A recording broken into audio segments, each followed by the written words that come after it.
Manipur College thokiba khana chainabagi matangda miyoi kangbu kharana mingchet thinaba tauba lepu haina college asigi Students Union gi maikaidagi thamlakli wafamasi ngarang college thokiba laibak thiba thaudoka mari lainana ngasi Manipur Press Club ta pangthokiba paumi sing unaba amada college asigi General Secretary Yumnam Johnson Maiteina fongdokhibani asigi maramdi ara Manipur College Manipur College kharada kanaw kharana kujin tharang khara yawda kanaw kharana injelaga Manipur College asi mingchat thinaba Manipur College matangda satri singda natabo hai duna arama paw sadori sing adugi matangda akoina press meet adu Manipur College student union room da pamjagi tawda oja sing amadi college ki mingchat thiraba matam sida oja singna akoida support tawbide maramdi Manipur Police ma'am laaga akoida thing pibudagi koi press meet asi press club ta laaga Manipur press club ta laaga pamjabani adu Manipur College ki satri ma'am ki mohot sinjaraga aina wafam khara thamjari madudi Manipur College ta ngarang nahandagi rang thori basi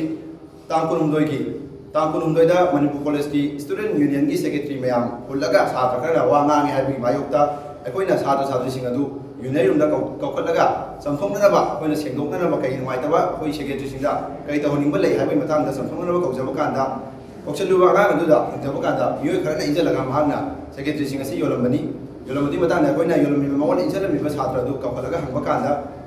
Manipur College ki student union gi room da soi re lan re har ga kumdagraba matungda adugi chenariba mahairoi sing hadi maming oina panjarabda Zenas Gilson Devdas moi satra mahairoi Manipur College mahairoi mokoi khara manaraga Manipur College ki outsider myam satra myam puslaga to atopa yoi myam puslaga satra sing asi phuba orkhibani satra sing adu pura paduda khamdo pasang nuba koi angan khara yam thina college mapanda college ki manung dagi sing thoga mapanda phubani adugi eyewitness mayam adu college ki kaithen family ba kaithen family ba ima sing dum khangbi khangani makoi loina uhowi makoi mamangda wakok chatlaga angang sing chilai bitem tawbani adu tawbugi matangda koina losanana ba oja biswada campaign ama tawjare campaign ma tawba matung sida koina mairoi satri college manungda mairoi sing asi safety work ta sing matangda yamna sarangna thorapdo manungda losanana wa habdi la senari ba satri sing adu kakhalaga wari sanana ba wana jaba matamda oja principal mandi no midasida ngarang mandi no midasida oja principal da akoina secretary sing laaga samthongna ba wari kai marangi kai sumaina college outside am puraga satri sing da aura puba sai bi thamasi kai chathari nona samthongna gi dore adu wari sana dore habi matangda khana adugi paw phang madagi haiba mairoi sing Zenas Gilson amadi Devdas satra moi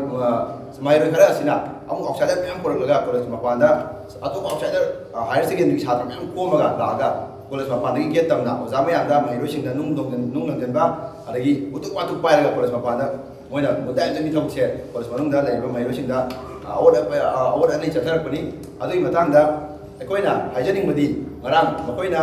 press club da laaga secretary amada moina injalaga namdana nampuda moina si haida mayaro hana secretary ama moina kunek moina puraklaga adu tarombadu aingona secretary masamangna ndang athengda pung 13 daida call tawlaga mana ngangiba mayamna mangona ijaliba hanjing adu ta mangona ijaliba koi purak ina lai saba miyoi sing adu aingona loina record loina je mara aingona landre soigre na hailo matungda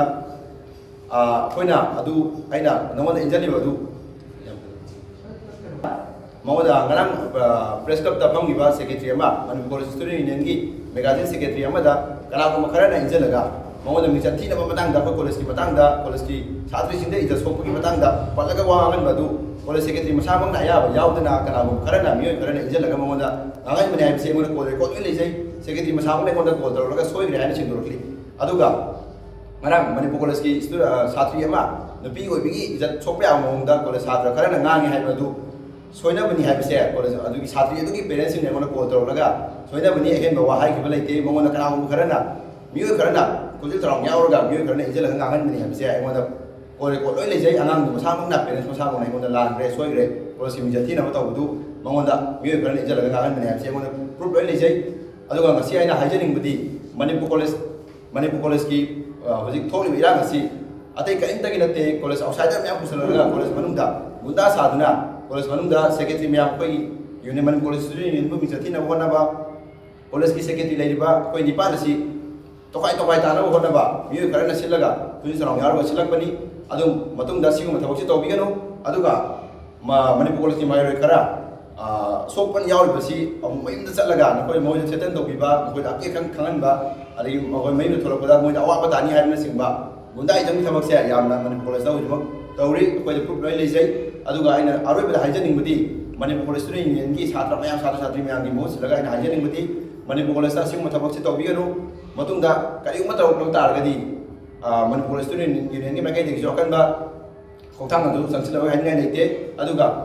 तांग कुनुंदोइदा outsider ma'am पुसलगा college की माइरोय फुरमलिबासे अजदा सेनबा माइरोय जेनस Gilson Devdas मोय खरना आउटसाइडर मैम सिविल सेट मैम पुरगा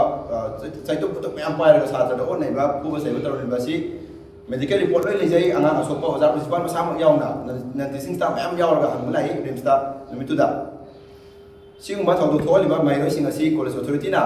अथुबा मतमदा चरा पीबी गदबनी अदुगा साधु साधु सिंदा अखंग अकी अखंग पीरिबसी मतुंग तौबिदन हाइजै खरा मानारगा अखोई स्टूडेंट यूनियन रूम सिदा अखोई प्रेस मीट फमजगे हाइबसे यारक्त्रे लाइबक्तिबदी सि क्वाइदगी लाइबक्तिबनी हाइजनिंगी मरमदी कॉलेज सिदा थोइबा इशू जे कॉलेज मनुंग सिदा अखोई याम पाक्सना अखोई कॉलेज से मिक्चर थीबा पामदबनीना अखोई सेक्रेटरी मैम से खन्ना नैनार मतुंदा मुन्ना खन्ना मतुंदा कॉलेज की थबक सिदी कॉलेज से लोसिलजी हागा ओजा प्रिंसिपल अखोइना चेनरीब जिंजी एक्शन लौखत्पियु हाइजबनी नहान ताकुलुम तो थोप थौदोनी अदगी मरी चथरकबनी अदो अखोइना तुमिना अदुम अखोई चाउथोक पामदबनीना कॉलेज सिदा अदुम छात्र जिंगिजु कैरियर सोकतब मरम लेबना अखोई लोइसनसी हाइजबनी अददा ओजा प्रिंसिपल ना डिले तौरगा लाक्पिबनी अदो डिले तौर लाक्पसिदगी ना सैटरडे नुमिसे अखोई मरमदि अखोई कॉलेज से चीफ मिनिस्टर एक्सलेंट अवार्ड से फंगबनीना कॉलेज की छोप याबा कइरोजे अखोई हाइजनिंगदबनी अदुगी तपथरगजु लेजबनी अदुगु तपथरबदगी चांस तौरगा अमुकसु मी खोमगा लागा कॉलेज सिदा सागतपनी मपानदगी नुंग लंजनदना छात्र ओजासिंग दिद लंजनदना सोपु यावै नुंग पानबसु यावरी अदु सुंब थबकचे अखोई याम थिना कंडेम तौजै चेनरीब सिदा अखोइदा प्रेस मीट फंगी यादिबो ओजा अमदि पुलिसिंगना मानरगा मणिपुर कॉलेज से चिंधनब सिनबनी हाइबा वाफम जै थमजरगा मखासिदा सोय मतांग बिसिनजै